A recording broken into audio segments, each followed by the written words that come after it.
বলছেন আসসালামু আলাইকুম উস্তাদ। ওয়ালাইকুম আসসালাম রহমতুল্লাহ। ইমাম রুকুতে চলে গেলে আমি প্রথম তাকবীরে তাহরিমা দিয়ে হাত বেঁধে সানা পড়ি। সানা একটু তাড়াতাড়ি পড়ে রুকুর তাকবীর দিয়ে রুকুতে যাওয়ার চেষ্টা করি। আর ইমাম যদি রুকুর পরে দাঁড়িয়ে যান তাহলে তাকবীর দিয়ে সেজদায় চলে যায়। যেহেতু তাকবীরে তাহরিমা যেমন রুকুন তেমনি কিয়াম ও সালাতের রুকুন। আর সূরা ফাতিহা না পড়তে পারলে রাকাতের প্রশ্ন আসে না। আমার এই কাজটি করা কি ঠিক? না, ও ঠিক নাই। জি, রাসূলুল্লাহ সাল্লাল্লাহু আলাইহি সাল্লাম বলেছেন যে তোমাদের কেউ যখন বাইরে থেকে আসবে আর দেখছে যে ইমাম সালাত শুরু করে দিয়েছে, ফালিয়াসনা কামা ইয়াসনাউল ইমাম, তাহলে তাই করবে যেটি ইমাম করেছেন। যেখানে ইমাম আছেন, ইমাম রুকুতে থাকলে সরাসরি রুকুতে যাবেন, কিন্তু তাকবীরে তাহরিমা দিয়ে। কিন্তু সানা পড়বেন না, আপনি সূরা ফাতিহা পড়তে থাকবেন না, দাঁড়িয়ে থাকবেন না। তাকবীরে তাহরিমা আল্লাহু আকবার দিয়ে আপনি রুকুতে চলে যাবেন।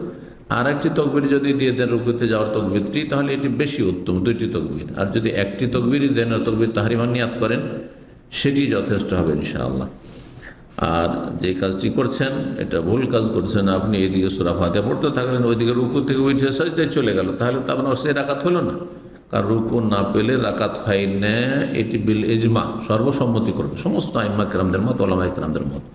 পক্ষান্তরে সূরা ফাতিহা না পড়লেও, ইমামের পিছনে সূরা ফাতিহা না পড়লেও সালাত হতে পারে, অথবা সূরা ফাতিহা ইমামের পিছনে পড়ার প্রয়োজন নেই, এই মতগুলি রয়েছে প্রখ্যাত অনেক আইম্মা কেরামদের।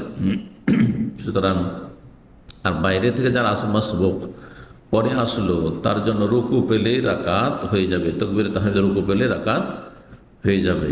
এক কথায় আপনি এসে তাকবীরে তাহরিমার পরে যদি আপনি সূরা ফাতিহা বা সানা পড়তে থাকেন, দাঁড়িয়ে থাকেন, তো এটি বেদাত করবেন, গুনাহর কাজ করবেন। আর আপনার রুকু যদি ছুটে যায় এই কারণে, তাহলে সে রাকাত গণ্য হবে না। কিন্তু শুধু রুকু পেলেও রাকাত হয়ে যাবে। জাদাকাল্লাহু ইরসান ওয়ালা তাউদ। আবু বকর রাদিয়াল্লাহু তাআলা আনহু প্রসিদ্ধ হাদিস সহিহ বুখারীতে রয়েছে। নবী সাল্লাল্লাহু আলাইহি ওয়াসাল্লাম কথা বলেননি যখন তিনি রুকুতে এসে লেগেছিলেন যে তোমার তো এই রাকাত হবে না, তো এভাবে আসলে কেন? বরং বলেছেন আল্লাহ তোমার আগ্রহকে বৃদ্ধি করে দিক, তবে কাতারে লাগার আগেই যে তুমি তাকবীর দিয়ে রুকু করে হেঁটে চলে আসছো, এটি করবে না।